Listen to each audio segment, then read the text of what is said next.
So what we know is that at the heart of almost all chronic problems in our organizations, in our teams, in our relationships, at the heart of almost all chronic problems are crucial confrontations we're either not holding or not holding well. There are issues we haven't stepped up and addressed. So we've done this research across many, many different problem areas. Healthcare, for example. We went into healthcare organizations and asked the question, are there chronic problems here?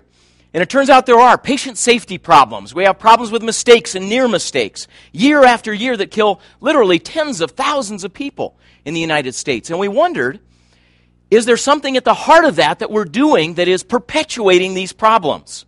Turns out there is.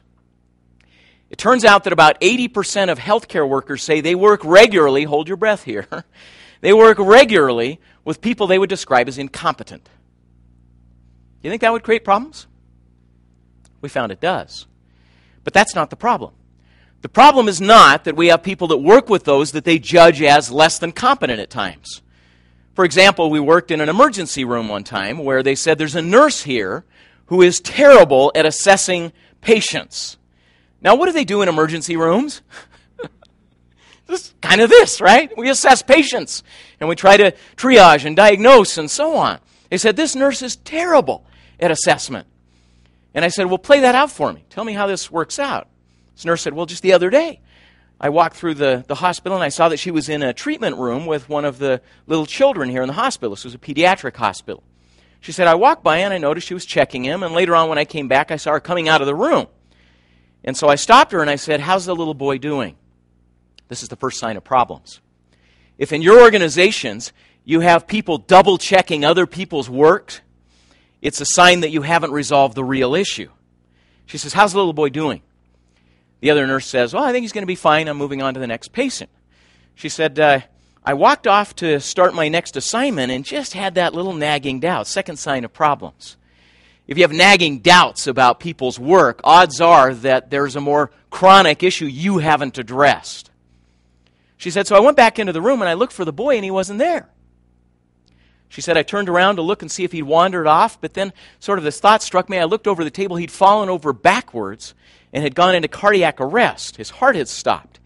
She said, I called for a crash cart. We resuscitated him. The boy was okay, and everything's going to be all right. And I said, so how long has this nurse been working here? She said, about 1.5 years. And then I asked her the crucial question.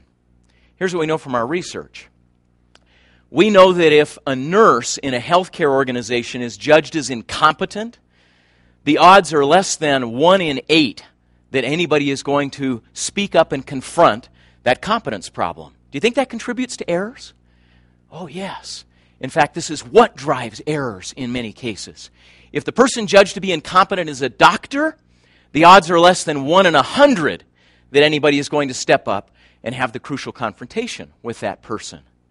At the heart of almost all chronic problems in organizations are crucial confrontations people have either not held or not held particularly well. Now, we're talking about healthcare, but this carries on to many, many other kinds of organizations, and this is the dynamic. We ask them the question in these healthcare organizations, not just, have you spoken up and dealt with the issue, but how long has this issue gone on? With that nurse it was 1.5 years. Look at the statistics with doctors.